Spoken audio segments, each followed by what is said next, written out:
Hi, I'm Wally with Roofing It Right with Dave and Wally. Once again, I'm by my lonesome. So Dave, we're gonna go over some PVC accessories. This one's gonna be our fluted corner, tortilla, coffee filter. There's all kinds of terminologies for it. I believe in our price list it's called a fluted corner. There's different corners. We have a universal corner with this corner. Some guys love these, hate these. There's no right or wrong one to use. These are designed for more of a 90-degree angle. This is where these really shine.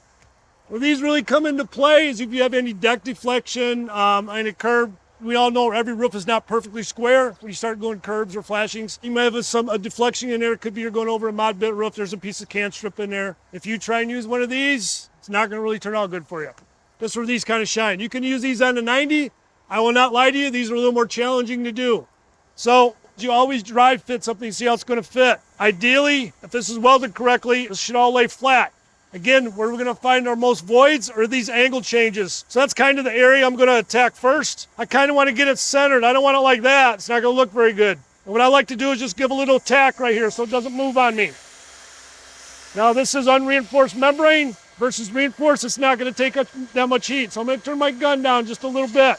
Okay, once I get that tack, typically what I like to do these angle changes first. So I'm going to lay a little heat on here, kind of help stretch this material out. I stick my gun all the way back in here and do this angle change first. Okay, once I got that done, I'm going to come over and do the other side. Again, make sure you get these angle changes nice and tight.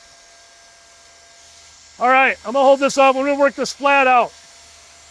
Kind of get it out of my way so I can get in your weld. That's where you get your roller in. A lot of times I think it's easier to start working your hand. Kind of get as much of these wrinkles out of here as you can so you can get your roller in there. Then we have a T-joint here we have to pay special attention to.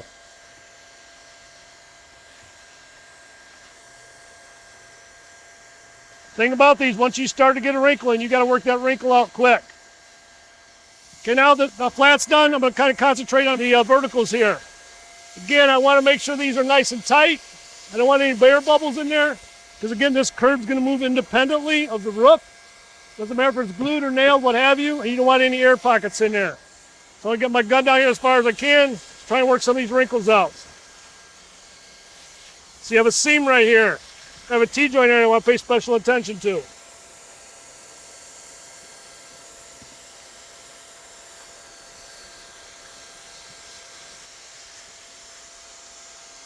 That's how you kind of do a daisy corner, fluted corner, tortilla, whatever you'd like to call it. Again, there's no right or wrong way to do it.